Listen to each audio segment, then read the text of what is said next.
Hi, Lee here with another video just to go over Saturday's 0-0 draw with Crystal Palace. As said in my preview video, I'll be buzzing with a point, and someone coming away with a point, I am very, very happy. Exceptional performance from Roefs. I'll get on to the standout performance in a minute.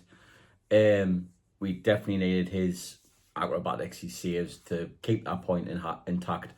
When we started to back off, Palace started getting a few chances, a few shots on goal, and we really, really did need Roefs to come up with the goods. But the fact we've paid 9 to 11 million quid for him is astonishing, because he started the season off on fire, as the song goes.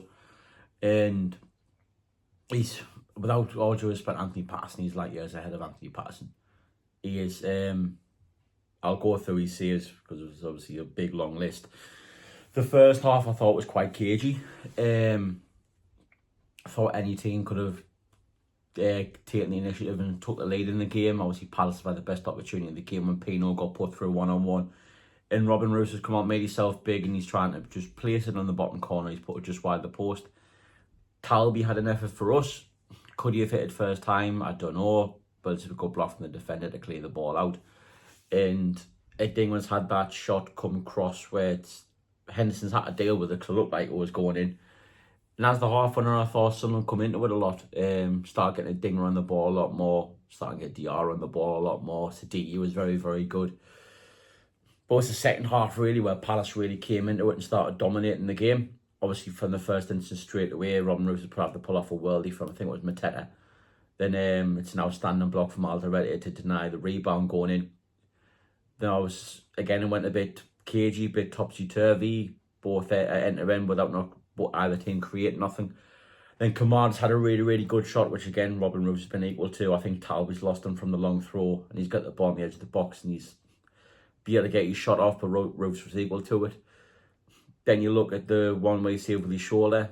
On the replay, I think it would have been called offside anyway, to be honest. I think it was offside when the shot came in from whoever the right winger was. But he's done well. He saved it with his shoulder. Then he's reacted, getting himself up and caught the cross as well. So that's good goal. It was a good goalkeeping that side as well. That seems to be forgetting about in all this. Then obviously they started peppering our box with long throws as we started to sit back off and just letting them have the ball to trying to see the point out. Brian Broby came on for his debut. Gilbert Tudor came on for his as well in centre midfield. He can't play centre and defensive midfield. He has throughout his career, even though he is predominantly a centre back or right back. He has covered centre defensive midfield. And there was a discussion about where does that leave Dan Neil. In my personal opinion, this is, I all due respect to Dan, I'd rather bring on a player who's got up-teen amount of European experience and experience of playing at a very, very high level in his career than someone who's only played his highest ceiling has been the Championship. Again, that's all due respect to Dan. I do like Dan Neil. I think he's a very, very good footballer. But I think in that instance, Regis Debris got his substitution right by going for the experienced head rather than Dan Neil trying to see the game out, because we all know Dan Neil likes his brain farts as well. Then obviously, I think it's been a couple of shots after that. Pino has had one, which has then come out to Kamada, and Roefs has made another acrobatic save. Was it a penalty? I don't know what I'd be shouting for if I was a Sunderland supporter, possibly, but it's minimum contact. But again, you're seeing them giving, like you saw Tottenham's goal get disallowed for minimum contact on the evening game. Then they try to appeal for one at the end with Humes put bundled over Gay. But again, didn't think that was a penalty. And all in all, it was a very, very good point. Palace are a very, very good side. Now unbeaten in 10 games. Unbeaten in 15 at home, I think they are. So a point is a very, very, very good result against the Crystal Palace side. That a very, very hard team to beat, and they have been causing a lot of teams a lot of trouble. My three standouts, and I can't look past Roefs' man of the match, who's outstanding. The other two is Mukulele and Alderete. So like them two, the fact they've only played together twice and they've created this partnership, it's been really, really good. To the point now where I put in one of my group chats the other day, I don't know how Dan Ballard gets in the team. When you have a partnership that seems to be working and they seem to be well connected, well drilled, do you really break it up to bring him back in? I understand how important Dan Ballard is, but the pair of them are playing mint. And in my opinion, these next 3 games are massive opportunities for Sunderland to go and pick up points. Villa haven't scored yet. Haven't scored yet. So you know that's going to happen on Sunday. Nottingham Forest just changed the manager. Obviously, there's doubts over whether Ange can do what he does at Forest. Then you've got Man United, who are an absolute cesspit of a football club at the minute. They got turned over by Man City yesterday. They were absolutely shocking. So these next 3 games are huge opportunities for Sunderland to go and pick up points. Yes, 2 of them are away from home.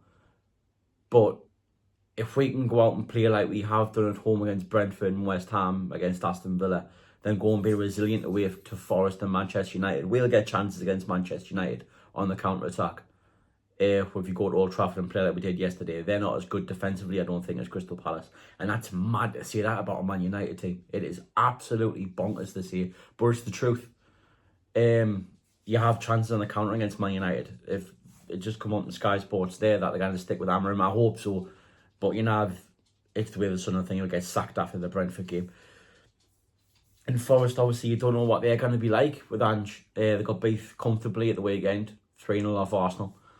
He says he's going to start putting his own methods in Wednesday in the Cup against Swansea. You don't know what's going to be like the week after that. He's got a few weeks to get yourself sorted, but I think they've got European football as well on top of this during the week. So, as I said, it's massive opportunity. If we can come out these next 3 games, we save 4 points. That's huge. That's huge. That puts us on 11 points. We're not even out of September and beginning of October. That's massive, and especially, like, all due respect to Leeds and Burnley, the last few weeks they've shot themselves in the foot in the last dying minutes. Like the own goal, an unfortunate own goal as well, by the way, for the left back for Leeds. Just smacked him in the face in the penalty area and looked over Darlow at the top corner. And obviously Hannibal doing his brain fart moment yesterday for the penalty against Liverpool for Salah.